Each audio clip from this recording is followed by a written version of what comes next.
Now, of course, we want to have happy people on our team. We want to provide clarity. We want there to be resolution. We want to solve problems. I'm all for this healthy striving. However, in a complex world and in a high-performing organization like CS, there are always going to be issues that are frustrating, overwhelming, confusing, not fun. Let's look at some examples. A colleague feels shame and anger and anxiety because he didn't get that promotion that he so wanted, and you have to be the one to tell him. In the face of any challenge, one of the most self-compassionate and resilience-building things that we can do is this. Calmly accept the things that are outside of our hands, that we can't control, that we have no influence over. It just is what it is. And courageously decide these are the things that I can do, nevertheless. When we do this, we grow what in Japan is called fudoshin, which means a still, calm, quiet, incredibly strong mind. And a mind like this is a precious gift to ourselves and to other people. I'm sure you've been around people who emanate this sense of just resilience and calm and strength. They know what they can and what they cannot do.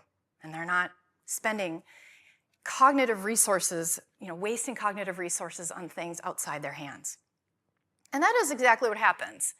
When we're able to decide what we can and let go of the things that we can't do, we reduce what psychologists call our cognitive load. We stop spinning our wheels over futile problems that we can't solve, right? Your prefrontal cortex can only do so much at a time, right? And the best leaders can clear out space so that they can focus on what matters and solve the problems that are solvable, control the controllables, right? And yeah, this is about self-compassion. You're going to feel better. It's incredibly kind to do this consciously, but it's also about performance. You're going to be a more effective leader because you're going to be able to focus on the problems and on the people in front of you. Let's return to that example of the colleague who didn't get the promotion. What can you control? Well, let's first talk about what we can't control. We can't control your colleague's difficult emotions and feelings.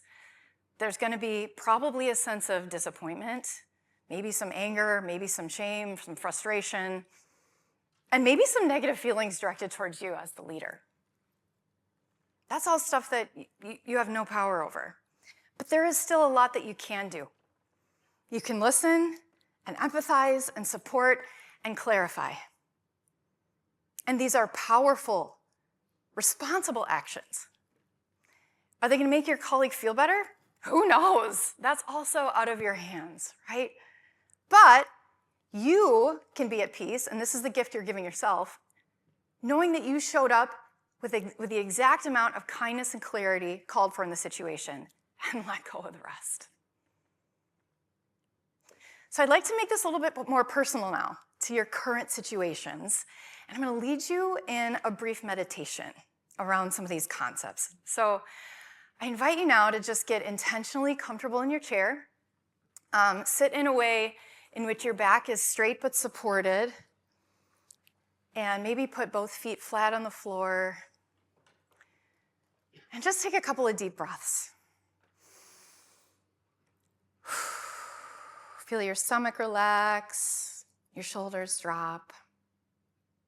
And if you feel comfortable closing your eyes, I invite you to do that. Otherwise, you can just soften your gaze a little bit. Now, please call to mind a difficult issue that you're facing right now as a leader.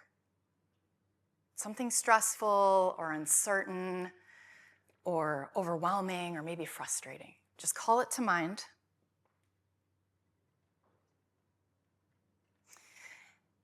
And now consciously remind yourself that it's normal for leaders to experience difficult situations just like this. Take a deep breath and remember that you're not alone in this.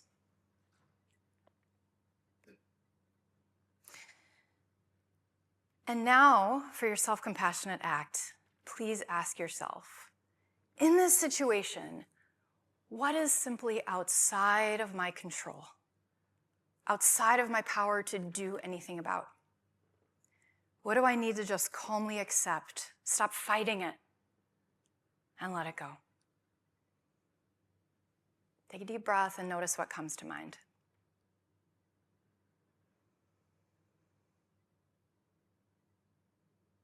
And now ask yourself, even though this is hard, what is still within my power? How can I take courageous action here, nevertheless? Another deep breath, and notice what comes to mind.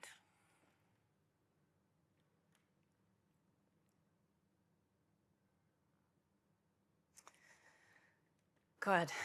I invite you now to open your eyes back up and return back here to me. Thank you for joining me in that meditation. We're going to be returning to that in the workshops to follow the keynote. And so you might want to just jot down a couple of the things that occurred to you during the meditation.